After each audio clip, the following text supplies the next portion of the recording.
Students, now we will start the third chapter of the geometry, circle. Firstly, we take the basic concept of the circle. What is meant by circle? Definition of circle: the set of the points equidistant from a fixed point in a plane. Suppose this is the plane and this is a fixed point, and suppose these are the points which are equidistant from this fixed point, suppose O, and these are the set of the points which are equidistant from the fixed point. Then the set of this all the points which are equidistant from this fixed point, and this figure is called as the circle. Set of points equidistant from a fixed point in a plane is called a circle. This figure is called as a circle, and this is the set of all the points which are equidistant from the fixed point, and then this fixed point is called as the center. A fixed point is center of circle. That means this is the center. Then second topic of the basic concept of this circle is radius. Distance of a point on a circle and center is called as radius. That means this is the, suppose this is the A point on the circle, and this is this fixed point O, and the distance between this fixed point of the circle and the point on the circle is called as the radius. Then next topic is chord. Next basic concept of the circle is chord. A segment joining any two points on a circle is called as a chord. Suppose this is the point P, and suppose this is the point Q. Then the segment joining these 2 points P and Q is called as the chord. A segment joining the any 2 points on a circle is called as the chord. Then next topic is diameter. A chord or the chord passing through center is called as diameter. That means diameter is the chord, but it passes through the center of the circle. Suppose this is the point M and this is the point N. That means it passes through the center O, and it is a chord. That means a chord passing through the center of the circle is called as the diameter, and therefore diameter is a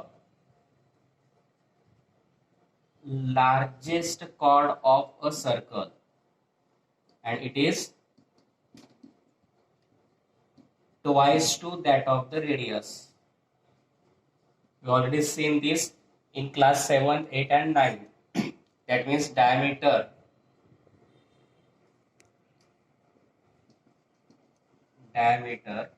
is equal to 2 into radius. That means 2 into r. D is equal to 2r. These are the basic concept. And a circle have infinite number of radius, infinite number of chords, infinite number of diameters depending upon the radius of the circle. Again we take basic concept of the circle. What is mean by circle? A set of points equidistant from a fixed point in a plane is called as the circle. A set of all the points which are equidistant from a fixed point in a plane is called as circle. Suppose this is the circle and that fixed point is called as the center, and this is the center. Then radius, distance of the distance of a point on the circle and a center is called as the radius. That means OA is the radius. Segment OA is radius. Then chord, a segment joining the any two points on a circle is called as the chord. That means P and Q are any two points on the circle, and therefore segment joining these 2 points is called as the chord, and therefore segment PQ in this figure we take as the chord. Then diameter, the chord passing through the center is called as the diameter. Suppose MN is the chord and it passes through the center, and therefore it is called as diameter, and therefore segment MN is a diameter of the circle, and diameter is the largest chord of the circle. It is twice to that of the radius because OM is the radius, ON is also radius, and radius plus radius, that is twice radius, and therefore diameter is the twice to that of the radius, that is diameter is equal to 2 into radius, that is d is equal to 2r. Then basic concept of this topic is infinite number of circle passes through the any point. Suppose we take any point. Suppose this is the any point, then how many circles we can draw? Infinite number of circles passing through the center, passing through the any one point. Suppose there are any 2 points, then how many circles we can draw? Infinite circle can be passed through the any 2 points, but there is only one and only one circle passes through the 3 non-collinear points. Suppose A, B, C. These are the 3 non-collinear points. Then there is one and only one circle passes through the 3 non-collinear points. Then how many circles can be drawn through the passing through the 3 collinear points? Then no circle can pass through the any 3 collinear points. Circle passes through any 2 points or any one point, but there is no circle passing through the all the 3 non-collinear points. These are the basic concept. Infinite number of circle passes through the any one point. Infinite number of circles passes through the any 2 points in a plane. There is one and only one circle passes through the 3 non-collinear points, and there is no circle passes through the 3 collinear points. Next, we take the let's recall of the class 9. First is a perpendicular drawn from center of a circle on its chord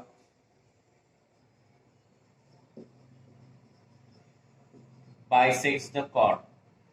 Suppose we take the circle. Suppose this is the circle and this is the chord. And if we draw a perpendicular, suppose AB is the chord and O is the center of the circle, and suppose we draw OP perpendicular to the chord AB, then this chord AB bisect by this perpendicular. That means we can write OP perpendicular to the chord AB, and then we can write AP is equal to BP, and which are half of the chord AB.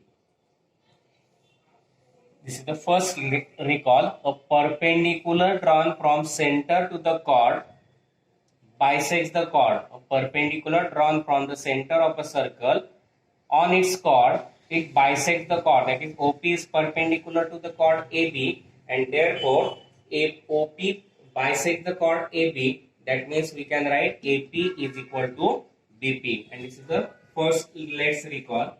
Then second, a segment joining the center of a circle and the midpoint of a chord of its chord is perpendicular to the chord. That means a segment joining the center of the circle. Suppose this is the circle and this is the chord AB. Suppose O is the center. A segment joining the center and midpoint. Suppose P is the midpoint of chord AB. Let point P is midpoint of chord AB. That means AP is equal to PB. Then segment joining the center and the midpoint. P is the midpoint, that is AP is equal to BP. Then this segment joining the center and the midpoint of segment AB is perpendicular to the chord AB, and therefore we can write segment OP perpendicular to the chord AB, and this is the second. Let's recall. A segment joining the center of a circle and midpoint of its chord is perpendicular to the chord. Then third, congruent chords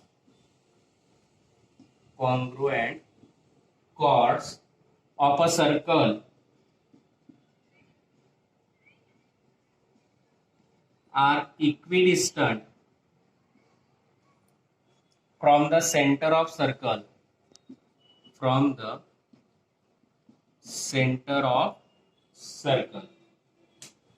Congruent chords are equidistant from the center of the circle. Suppose this is the circle, and suppose AB and PQ, these are the congruent chords. Chord AB congruent to chord PQ. These are the congruent chords are always equidistant from the center of the circle. That means suppose this is OP and OQ. That means OP and OQ are same. That means OP perpendicular to the chord AB, OQ perpendicular to the chord CD, and therefore we can write OP is equal to OQ. Congruent chords AB and PQ are we take as the congruent. Then these congruent chords are equidistant from the center of the circle. O is the center of the circle. AB congruent to chord PQ. That means OP and OQ. These are the distance of the chords from the center, and these distance are always equal. That means OP is equal to OQ. Then fourth is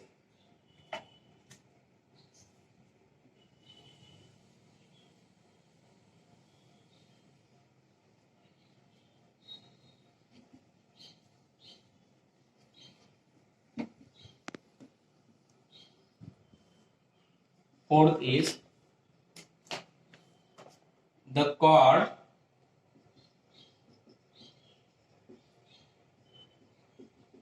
of a circle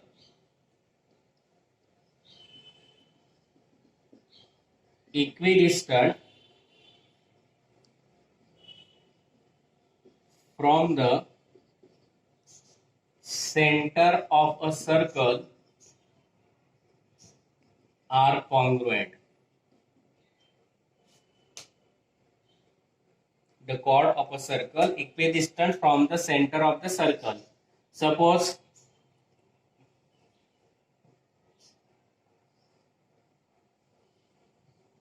this is the circle, and suppose AB and PQ, these are the chords. O is the center, OP perpendicular to OB, AB and OM perpendicular to, so here OM perpendicular to AB and ON perpendicular to PQ, segment OM perpendicular to segment chord AB, segment ON perpendicular to chord PQ, and if OM is equal to ON, that means chords are equidistant from the center of the chord, center of the circle. That means if OM and ON are equal, then we can say that both the chords AB and chord PQ are congruent to each other. The chord of a circle are equidistant from the center of the circle are also congruent. Suppose AB and PQ are the chord and these are equidistant from the center O. That means OM is equal to ON. Then we can say that AB is equal to PQ.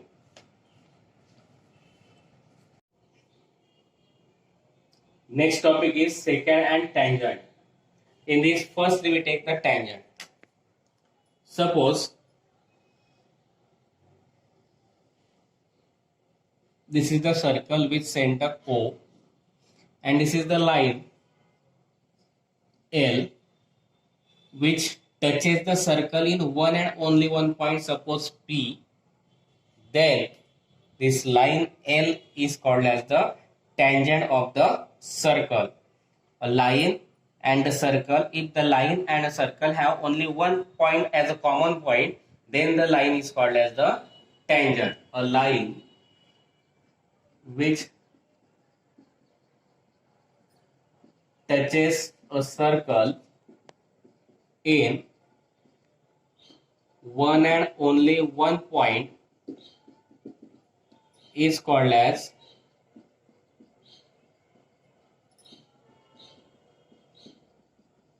tangent of a circle, and point of contact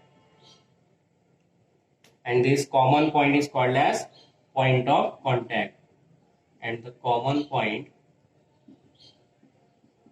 is a point of contact. That means line L is tangent and point P is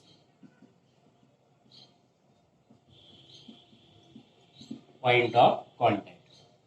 A line which touches the circle in one and only one point is called as the tangent of the circle, and that common point is called as the point of contact. Then we take the secant. Suppose this is the line M and it intersects the circle in 2 points, then the line is called as secant. A line which intersects a circle in 2 different points is called as secant of a circle. That, or we can write a line, if a line and circle have 2 points as common points, then the line is called as secant. A line which intersects a circle in 2 different points is called as tangent, or if a circle and a line have 2 common points as a common point is called as the secant of the circle. That means line M is a secant of a circle, and these are the secant and tangent. Next topic is tangent theorem. A tangent at any point of a circle is perpendicular to the radius at the point of contact. A tangent at any point on the of a circle is perpendicular to the radius at that point of contact. Suppose we take given in a circle with center O, line L is the tangent at the point P. Line L is the tangent at the point P, then we have to prove that this tangent is perpendicular to the radius. That means we have to prove that line L is perpendicular to the segment or radius OP. It is an indirect proof, therefore we consider the opposite of to prove. We have to prove that line L is perpendicular to the radius OP, and therefore for proof indirect proof we take opposite of this. Let line L is not a tangent or perpendicular to the segment OP. We have to prove that line L is perpendicular to radius OP. We take opposite of this, line L is not perpendicular to the segment OP. Then we consider that segment OQ is perpendicular to the line L. Suppose we take segment OQ. Instead of this P, we take here Q. OQ perpendicular to the line L is perpendicular to the segment OQ, or segment OQ is perpendicular to line L. That means point Q is any point on the line other than P. That means point P and Q, these points are different points on the line L. Again we take the point R on the line L such that R dash Q dash P. Again we take this point R on the line L such that R dash Q dash P. That means then again we take this figure. Instead of circle we take now like this. Line L, OQ is perpendicular to the radius. P is any point other than point Q, and point R we take now such that QP is equal to RP. QP is equal to QR. We take, then draw segment OR and segment OP. Then we get two triangles, triangle OQR and triangle OQP. In this, segment OQ congruent to segment OQ because common side. Angle OQR and angle OQP is of 90 degree. Both are congruent because we have to give one OQ is perpendicular to the line L. That means OQ are congruent to OQP because both of 90. Then segment QR congruent to segment QP, we take the construction, and therefore both these two triangles are congruent by side angle side test SA S test. And if the triangles are congruent, then their corresponding sides are congruent. That means segment OR congruent to segment OP, corresponding sides of congruent triangles. That means OP is radius means OR is also radius, because in given OP is the radius, and therefore if OP is equal to OR, then OP is radius, therefore OR is also radius, and O is the center. That means point P and R both lies on the circle. If OP is radius, OR is also radius. That means OP and OR are radius. Therefore, point P and R lies on the circle, because radius means a distance between a segment joining the center and point on the circle. That means OR is radius, OP is radius. That means point P and R on the circle. But they also lies on the line L. That means line L is the tangent, and each has the 2 points P and R common to the circle. OP is the radius, OR is the radius. That means P and R on the line L are also on the radius circle, and therefore point P and R on the line L. But line L is the tangent, and tangent means a line which touches the circle in one and only one point. But we get 2 points which touches the circle on the line L. That means this contradicts the definition of the tangent. That means our assumption, what is our assumption? Line L is not perpendicular to segment OP. Line L is not perpendicular to segment OP. This statement is wrong. That means line L is perpendicular to the radius OP. Next topic is converse of the tangent theorem. We just proved the theorem of tangent. Now we take the converse of that tangent theorem. A line perpendicular to the radius, at the point of contact on the circle is tangent to the circle. Suppose this is the line L and it is perpendicular to the radius OP at the point of contact P. Then we have to show that line L is tangent to the circle. That means we have to prove that no other no any point other than point P lies on the circle and the point line which touches the circle. Then given we take in a circle with center O, segment OP is the radius, line L is perpendicular to the radius OP. We have to prove that line L is the tangent to the circle. That means we have to prove that only P is the point of contact of line L and circle. Then we take point Q on the line L other than point P. We take point Q on the line L other than point P and then draw segment OQ. Then OP is perpendicular to the line L, that means this angle is of 90 degree, that means angle OPQ is of 90 degree and angle OPQ is of 90 degree, and therefore triangle OPQ is the right angle triangle, and we know that in a right angle triangle hypotenuse is the greatest side or largest side of the right angle triangle. In this figure, OQ is the largest side of the triangle OPQ because OQ is the hypotenuse. Therefore, OQ is greater than OP, but OP is the radius, and therefore OQ is greater than radius. That means point Q does not lie on the circle because point Q, distance of point Q from the center O is greater than radius. That means point Q lies on the exterior of the circle. That means point Q does not lie on the circle, and this is true for all the points line on the line L other than the point P because OP is the radius and therefore point P lies on the circle as well as on the line L, and we get OQ is greater than radius means Q does not lie on the circle but lies on the line, and therefore only one point P is on the common point of the circle and line L, and therefore line L is the tangent to the circle. I think you understand the topic of this today's lecture or today's video. If you understand, please like, share and subscribe.